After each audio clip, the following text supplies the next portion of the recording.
Pois é, e acontece neste exato momento na Câmara de Vereadores de Maceió a audiência pública que vai tratar sobre o tema principal dessa audiência, a violência obstétrica. Nós vamos agora com Fernando Palmeira pelas ruas da capital alagoana, ao lado do Chico Nogueira, que vai entrevistar, a responsável pela convocação desta audiência pública. Fernando, Chico, um grande abraço, ótima semana para vocês. Quais as novidades sobre essa temática tão importante quando trata através de uma audiência pública sobre os casos de violência obstétrica, Fernando?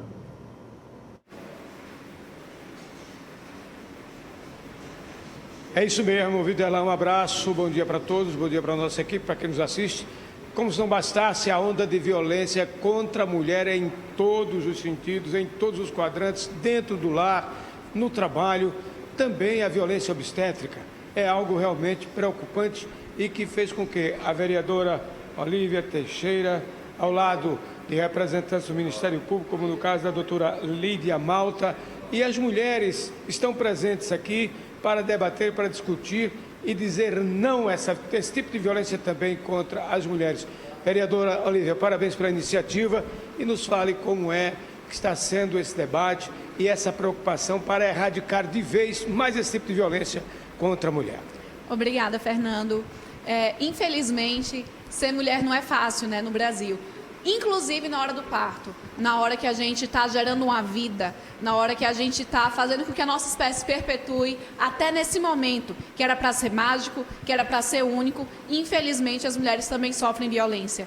Então, conjuntamente com o Ministério Público, na pessoa da promotora Lídia Malta, estamos juntos também com a OAB, a Comissão Especial da Mulher, hoje representada pela Edamara Araújo, representantes aqui da UNCISAL, representantes da Defensoria Pública, do Conselho Regional de Enfermagem, dos sindicatos dos médicos e professores e, obviamente, de toda a população.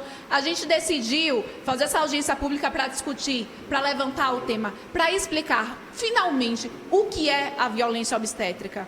Mas aqui a gente não veio procurar culpado, a gente não veio apontar o dedo na cara das pessoas, porque isso não resolve o problema. Nós viemos aqui identificar as falhas para poder gerar políticas públicas de qualidade. A gente veio aqui apresentar o programa Boa Hora do Ministério Público, encabeçado pela promotora Lídia Malta, para informar as mulheres, para informar durante todo o período da gestação, do parto e do pós-parto, aquilo que é correto, aquilo que deveria acontecer, aquilo que é permitido e o que é a violência, para que mulher, você não sofra essa violência, mas que se infelizmente isso acontecer, e a gente sabe que acontece, a gente está aqui como sua rede de apoio, para te apoiar, para ficar do seu lado e para poder te acolher nesse momento difícil, porque é isso que precisamos, é mulher cuidando de mulher, é a população cuidando da mulher e é garantindo que você vai sim ter uma boa hora, na hora de parir, na hora de dar vida a esse mundo. Olívia Tenório, família Teixeira também, sempre em evidência as mulheres da família Malta, como é o caso da promotora Lídia Malta, as mulheres do Parlamento Estadual, do Parlamento Municipal, dos municípios de todo o Brasil e de Alagoas, e por que também não frisar as mulheres do Parlamento em Brasília, todas unidas nesse momento para definitivamente dizer não à violência e a partir desse momento sublime e importante, o que é que as mulheres de Maceió, através dessa iniciativa da vereadora Olívia Tenório, o que é que se pode esperar para definitivamente termos uma resposta e dizer não a esse tipo de violência? O que a gente precisa de imediato é informar as mulheres. E é por isso que o Ministério Público liberou essa cartilha. É uma cartilha inicialmente digital, para que a gente possa informar o máximo possível, para poder explicar quais são os direitos, como você corre atrás dos seus direitos, programa de defensoria pública em caso de denúncia, se necessário, mas principalmente procurando toda a rede de acesso à saúde, rede municipal ou estadual, para poder te ajudar durante toda a preparação para o parto, garantir os seus direitos, garantir o seu acompanhante durante as consultas, durante o parto, garantir que as suas vontades vão ser respeitadas, dentro, obviamente, das prioridades, que é salvar a vida da mãe e do bebê. Mas que a gente consiga, então, dessa maneira, tornar esse momento mais mágico, tornar esse momento realmente de vida, de luz, e não de momentos traumáticos. E é por isso que a gente está aqui. Eu queria que todas pudessem acompanhar a audiência, Quem não pôde acompanhar ao vivo, vai estar disponibilizado na rede da Prefeitura, na rede da Câmara Municipal no YouTube e também nas minhas redes sociais, Olívia Tenório _. É só seguir a gente, comentar, dar sua opinião, fazer sua crítica e falar como que juntas a gente pode combater essa violência. Parabéns, muito obrigado, vereadora Olívia Tenório, que está presidindo nesse momento essa sessão especial para combater definitivamente, sistematicamente essa violência contra a mulher, principalmente a violência obstétrica na hora mais sublime da mulher, dar o parto, dar a luz. Infelizmente, acontecem essas agressões. Com as imagens do Chico Nogueira, aqui da Câmara Municipal de Maceió e Jaraguá, Fernando Palmeira, para a TV Mar, da organização Arnon de Mello, no canal 525 NET. Claro. Obrigado, Fernando Palmeira, pela sua participação ao lado da vereadora Olívia Tenório, ao lado do Chico Nogueira e também na Câmara de Vereadores de Maceió, no histórico bairro Jaraguá, para trazer detalhes desta audiência, né? E cabe realmente uma convocação, mas muito mais ampla, através dos veículos de comunicação, para se discutir, né? A sociedade precisa participar dessas audiências públicas para discutir temas tão relevantes, né? Quando se trata, por exemplo, desses casos de violência obstétrica.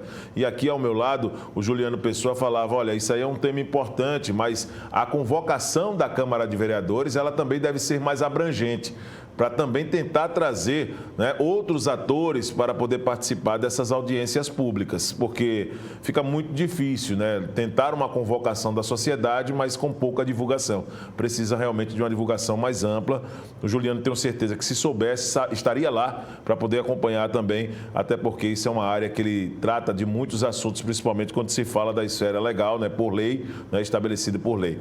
Mas o motivo aqui do Juliano Pessoa, no estúdio mais uma vez, aqui da TV Mar, para trazer no TV Mar News informações e esclarecimentos, é sobre a terceira turma do Superior Tribunal de Justiça, que decidiu que os planos de saúde, eles têm a obrigação de custear os insumos que são considerados indispensáveis para o tratamento na modalidade home care, conforme a prescrição médica, sendo o valor do atendimento domiciliar limitado ao custo diário em hospital. Juliano, muito obrigado mais uma vez pela sua participação. Vamos falar o que essa lei obriga agora aos planos de saúde sobre essas questões relacionadas a insumos para pacientes em tratamento via home care. Bom dia, Viderlândia. Bom dia quem nos assiste. De fato, eu diria que foi uma decisão importantíssima essa, do ponto de vista de criar um precedente mais robusto, mais firme da Corte Superior para que os estados, né, os tribunais regionais passem a seguir e adotar esse caminho, né? Porque assim, a discussão no home care sempre foi travada no sentido, primeiramente, em relação à questão de previsão contratual. Isso já foi devidamente assentado pela Corte também, e a jurisprudência hoje é extremamente ampla nesse sentido. Não há que se discutir se há ou não previsão contratual. Havendo necessidade de prescrição do médico assistente, deve sim haver a cobertura nesse formato de assistência. E agora travou-se outra discussão, no tocante à questão dos insumos. Nesse caso concreto que o STJ decidiu, para você ter ideia, foi ofertado o serviço nessa modalidade, nesse formato. Por outro lado, os insumos inerentes àquela assistência, se compreendeu naquela oportunidade que seria algo particular, onde o paciente, veja, pasmem, onde o paciente deveria adquiri-los e não a operadora de saúde fornecê-los. Isso foi corretamente retificado pelo Tribunal Superior agora. Inclusive, eu diria que a ministra, quando proferiu o seu voto, ela foi muito assertiva, muito firme, no sentido de que, caso assim procedesse a operadora lá na ponta, ela estaria desvirtuando a sua finalidade enquanto prestação de serviço de saúde para o paciente. Porque, veja, no caso concreto, trata-se de uma idosa que necessita de vários insumos, né, no seu dia a dia, incluindo fraldas geriátricas, luvas, enfim, vários e vários procedimentos que são ali ofertados a ela por meio de uma equipe multidisciplinar. Então, o que foi assentado e decidido pelo STJ deve sim haver a cobertura plena por parte da operadora de saúde para o paciente assistido nesse formato, porque, veja, Viderlândia, é como se no hospital ele estivesse. Esse é o racional. Se o paciente estivesse internado numa instituição hospitalar, ele receberia todo esse suporte e todos esses insumos. Então, não se concebe que, pelo simples fato da modalidade ser, num caso, home care, que ele deixa de ser assistido. Porque a assistência parcial, nesse caso, pode ser caracterizada como uma desassistência do paciente. Agora, quando se fala, por exemplo, desses insumos, os itens desses insumos, eles precisam estar inseridos no contrato? Ou vai de acordo com o tratamento e, de repente, existe a necessidade de outros equipamentos, de repente, de outras medicações, de itens básicos mesmo, mas se não tiver no contrato, mesmo assim, as operadoras de plano de saúde, elas têm a obrigação de dar essa cobertura com essa lei? Sim, veja, porque na realidade o que se discutia no caso concreto era justamente isso, né, que não havia uma previsão contratual desse tipo de fornecimento de insumo. Mas é aquela coisa, mais uma vez eu ressalto, se o paciente estivesse internado em uma instituição hospitalar, ele teria todo esse suporte. E o que a gente precisa deixar claro é que a interna, ele não está ali em férias, em colônia de férias, ele está internado no seu domicílio. Né? Por alguma particularidade, o médico prescreveu esse formato de assistência, é isso que tem que ficar muito claro. E nesse momento, Viderlando, veja, quando o médico prescreve essa assistência em home care, ele traz minuciosamente o que é que o paciente necessita, não só de assistência profissional, né? Muitas vezes é uma equipe multidisciplinar, bem como medicamentos, dieta, insumos, ou seja, tudo isso é discriminado pelo médico assistente e é dever da operadora assistir o paciente de forma adequada, porque no caso concreto, inclusive, a família tinha dificuldades econômicas de prover isto para o seu familiar. Imagina. Né? Esse é que é o grande detalhe. E aí você faz como? Você deixa o paciente desassistido lá na ponta, então é inconcebível. Foi isso que o STJ acertadamente retificou e fez com que a operadora, nesse caso concreto, passe sim a prover tudo que o paciente necessita, como se no hospital ele estivesse, porque na realidade é uma internação em substituição à modalidade dentro da instituição hospitalar, mas não deixa de ser uma assistência integral. Eu diria também que outro ponto bem interessante foi a questão do limite, né? Então a operadora questiona muito como é que ela vai aferir dia a dia esse custo. Mas o STJ, acho que ele foi muito feliz quando ele coloca que o custo é a média diária de uma instituição hospitalar. Então não tem dificuldade, né? E eu acredito que esse parâmetro fica muito claro, né? Até para os leigos, né? Para você entender que todo o aparato ele precisa ser montado como se você estivesse de fato no hospital. Só que ao invés de estar no quarto de hospital, você está em sua casa, desde que é autorizado pelo plano, desde que tenha uma prescrição médica. Não é isso, Juliano? Exatamente. Foi importante você ressaltar esse ponto, porque, veja, não é um desejo da família, não é a família que diz que quer que o paciente vá para a home care. Isso é uma constatação, né? Uma aferição que é feita pelo profissional médico e ele verifica uma necessidade daquele paciente, né? Porque é um paciente muito específico, tem muitas minúcias no entorno desse paciente, do ponto de vista de dificuldade motora, de dificuldade de deslocamento, de estar levando esse paciente para lá e para cá. Então, a comodidade e o conforto na sua residência é muito maior. Mas isso não dá espaço para que a operadora se exima das responsabilidades. Então, ela deve arcar com a sua finalidade e deve prover o paciente de tudo que ele necessita. Entendi. Como você bem destacou, é como se no hospital ele estivesse. Agora, Juliano, falando um pouquinho dos planos de saúde que se negam, por exemplo, a fazer e continuar com a prática anterior de cobrar de muitos pacientes até a compra desses insumos. Quais são as sanções penais que essa operadora de plano de saúde pode responder caso o cliente entre na justiça, por exemplo, para reivindicar esses direitos? Veja só, Videlão, o interessante é assim, que os familiares, a partir do momento que se deparem com esse tipo de situação, no caso concreto, de algum óbice, de algum obstáculo criado pela operadora, é importante que automaticamente ele reporte o caso para a Agência Nacional de Saúde Suplementar. A gente sempre ressalta essa ferramenta que é importantíssima e às vezes pouco utilizada pelo consumidor. Então funciona muitíssimo. A ANS ela é muito ativa no sentido de fazer contato com a respectiva operadora, buscando levantar informações sobre aquele caso concreto. Se a ANS constatar que de repente está existindo ali alguma prática abusiva por parte da operadora, ela já pode de pronto aplicar alguma medida administrativa, né, aplicar alguma sanção, até multa, se for o caso, junto àquela operadora e também determinar que ela faça toda aquela assistência que ela está se negando a fazer. Então, é importante que os familiares, nesse caso, se mobilizem nesse sentido, de repassar essa informação adiante, né? Porque não dá para ele ficar tratando diretamente com a operadora, ela não faz o deferimento, também não presta assistência e a família não sabe o que fazer. Então, é importante buscar e é fácil, só é ligar no 0800, é gratuito, inclusive, a ligação. Entra no site ans.gov.br, tem lá o 0800, liga, abre uma reclamação e a ANS ela dá sim o retorno ao paciente dizendo o que é que ela aconselha naquele caso concreto. Não resolvendo, ele passa para o passo seguinte, que é buscar auxílio nas instituições que defendem e amparam os consumidores. Não resolvendo também, aí infelizmente, e a depender da urgência do caso concreto, é importante que ele busque, se for o caso, o Poder Judiciário, fazendo com que o Judiciário obrigue essa instituição a cumprir com o seu dever de forma breve, como necessita o paciente na ponta. E essa decisão já é imediata, a partir de agora já, né? Então tem que valer de fato, ou tem um prazo preliminar para poder passar a valer, Juliano? Não, na realidade, veja, a ministra, quando proferiu a decisão, ela destacou a legislação que ampara isso já. Nós temos a Lei 9656, que versa sobre a questão da regulação da atividade dos planos de saúde, e nós temos a questão de todo o arcabouço normativo, desde a Constituição Federal, o Código Civil e etc. Então já existe norma.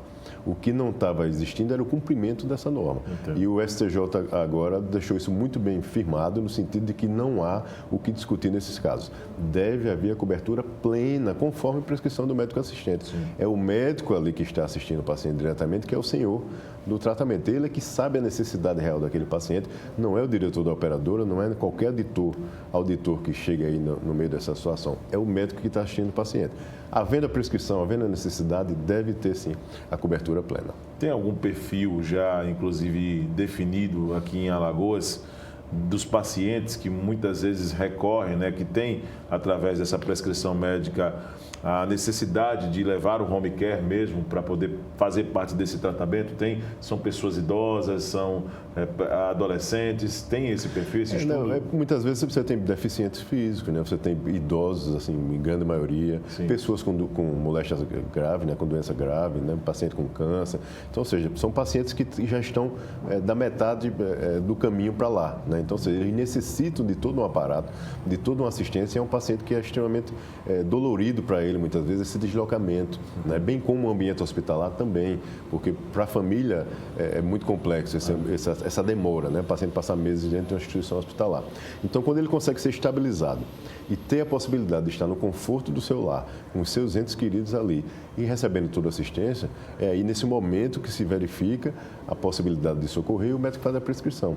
E veja, Videla, é importante que a gente ressalte aqui para quem nos assiste que o custo para a instituição, para a operadora de saúde, é infinitamente menor do que se ele estivesse dentro de uma instituição hospitalar. Então, não há qualquer motivo para a gente conceber esse tipo de obstáculo de não assistir o paciente conforme a prescrição formulada. Agora, falando exatamente sobre o tratamento em si, Juliano, tem casos sendo relatados dessa magnitude aqui em Alagoas? Você tem sido, por exemplo, procurado como advogado para poder dar um direcionamento para algumas famílias que passavam, por exemplo, por essa dificuldade em ter que bancar os insumos para o tratamento daquele ente querido em sua própria casa via home care? Sim, nós temos inúmeros, inclusive, o que acontece muito ainda, infelizmente, sequer haver a cobertura do formato. Né? Então, as operadoras ficam questionando ainda esse tipo de argumento, no sentido de que não há previsão contratual, no caso daquele plano, para que ela assista por via de home care. Mas a jurisprudência é extremamente ampla no país já nesse sentido. Não se discute isso, se há previsão ou não. Não é o fato de ausência de previsão que dará ensejo a uma desassistência do paciente lá na ponta. Então, a justiça tem sido muito sensível nesses casos e é importante que o paciente também tenha ciência. A justiça geralmente é sinônimo de morosidade, de demora, os processos são longos, de fato são, mas o processo é para discutir o mérito. Esse tipo de situação ela é analisada de forma muito breve, porque se pede aí uma liminar. Se há uma necessidade ali urgente de uma assistência que não está sendo oferecida, o juiz profere uma liminar e depois vai se discutir o mérito no processo. Entendo. Mas o paciente, de pronto, deve ser assistido. Então, a justiça é muito breve nesses casos. Nós temos casos aí, em menos de uma semana, a liminar sendo deferida para que aquela paciente ou aquele paciente seja assistido como deve ser e como mandam as normas que versam sobre o caso. Juliano, muito obrigado pelo tema que você trouxe aqui para o TV Mar News, né? Sempre acompanhando, claro, essas decisões e que são favoráveis para a sociedade, né? Quando se tem essa disputa em que os planos de saúde, é que na verdade já existe tantos trabalhadores que dentro de um sacrifício mensal, eu digo por conta realmente até de uma experiência em casa, né? Eu fico às vezes de queixo caído com o valor que se cobra, por exemplo, para os meus pais, né, o plano de saúde. E quando chega na hora que precisa, né, eles passam tanto tempo pagando, chega na hora que precisa, aí encontra esses obstáculos. E você sempre traz esse trabalho relevante, né, em termos de prestação de serviço aqui para o TV Mar News. Muito obrigado mais uma vez pela sua participação. Eu que agradeço, é uma satisfação. Bom dia para todos, estarei sempre à disposição. Nós vamos agora, depois da participação do advogado Juliano Pessoa, aqui na sequência do TV Mar News, a mais um rápido intervalo com um tema muito importante, editor. Essa entrevista ficará disponível também através do nosso canal no YouTube. Você vai poder acompanhar a qualquer momento, né? Daqui a pouco já o material sendo carregado no nosso canal no YouTube, em que você pode se inscrever, dar aquele like, dar aquele joinha e também vai fortalecendo a nossa corrente aí em termos de inscritos para poder acompanhar essa entrevista com o advogado Juliano Pessoa nesse segundo bloco aqui do programa TV Mar News. Nós vamos agora a um rápido intervalo. Na volta tem esses e outros assuntos ainda hoje, neste início de semana, na sequência do nosso TV Mar News.